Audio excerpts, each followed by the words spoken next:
Hi, I'm Susan Sikora, and I'm here with Bert Dragan. And Bert is a professor at Laney College in Oakland, but he's also a gambler, and he says so. In fact, he talks about it quite detailed in his new book, 6 to 5 Against, A Gambler's Odyssey. Looks like this, and it's got a lot of stuff in here.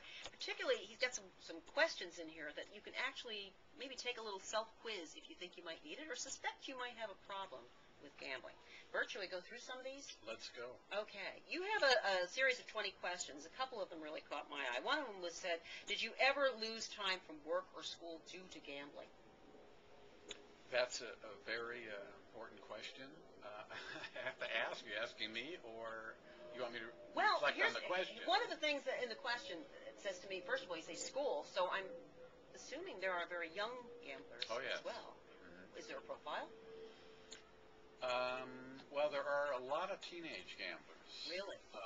In this country. How do kids usually start in gambling? Do they walk into a casino easily enough, or is it card games or lottery tickets, bingo, what? Lately it's poker. They see their heroes on television playing Hold'em poker. They see a guy like Joe Cotta, who just won the World Series of Poker. 21-year-old student won $8.5 million poker tournament. That's pretty seductive. Okay, here's another one. Does gambling affect your reputation? So in other words, do people know I gamble and then judge me on it? Is that what we're saying here, what you're asking? Well, it's not my question. I think that people are judged. I think if they gamble and they win, if they're a good gambler, that's probably good for their reputation. Mm-hmm.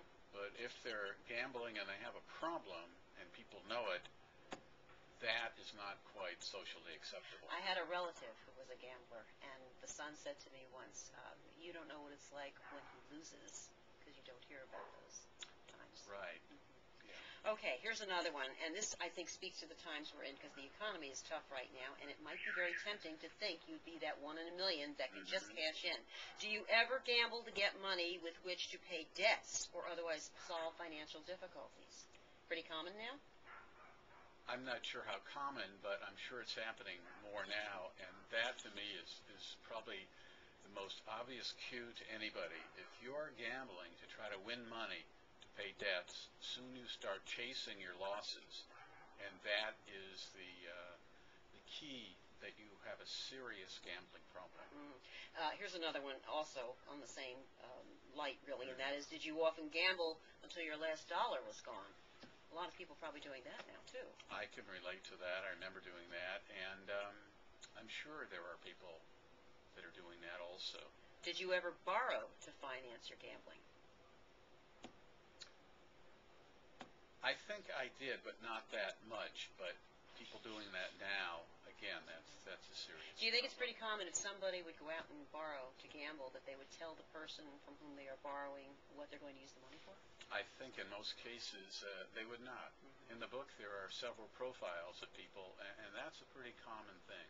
Mm-hmm. Once again, on the economy, have you ever sold anything to finance gambling? And you can sell something that's junky and no good, and somebody will give you money for it, but what if you sell, your mother's engagement ring? Another stark clue that this is a problem. Mm-hmm. Okay.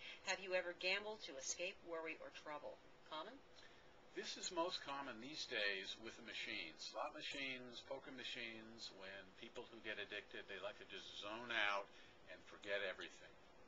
And do arguments, disappointments, or frustrations create within you an urge to gamble? So in other words, it's a form of escape? It is definitely, for many people, it's a form of escape. You have people who do it to escape, and then you have action gamblers who just love the action, like playing dice or roulette. The flip side of that would be, did you ever have an urge to celebrate any good fortune by a few hours of gambling? In other words, you celebrate with in the casino with the machine. Right. Or the crap table. Mm-hmm. Mm-hmm.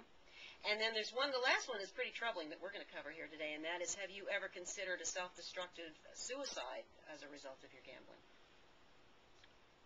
The cities that have brought in gambling have found in the area that the suicide rate went up significantly. Mm-hmm. It has happened a lot.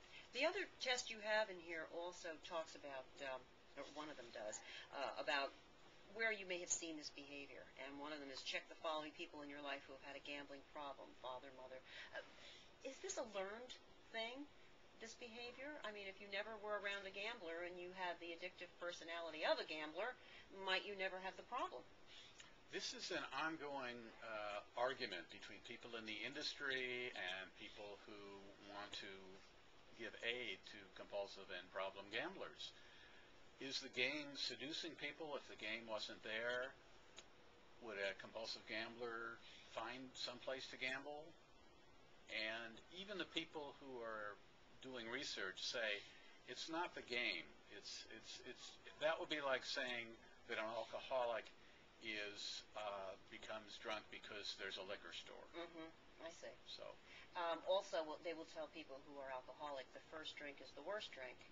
Is the first bet the worst bet? I don't know if it's the first bet. It's often the first big win, because you have a reaction just as if you've taken cocaine. You have this feel good in the brain, the serotonin, and often you're trying to recapture that. And sometimes it takes more and more gambling money to try to recapture it. Final quick question. Recently they came out with a survey saying that many alcoholics could just simply have one drink here and there. In other words, moderate drinking, and they would be okay. They could still control their drinking. Do you think that theory or treatment would hold true with gambling addiction? I don't think so. I think the vast majority of gamblers really have to abstain, because it's so easy to just think you're going to make one bet, and suddenly you're back into it. Okay, well, the odds are 6-5 against A Gambler's Odyssey by Burt Dragan. There's more in here.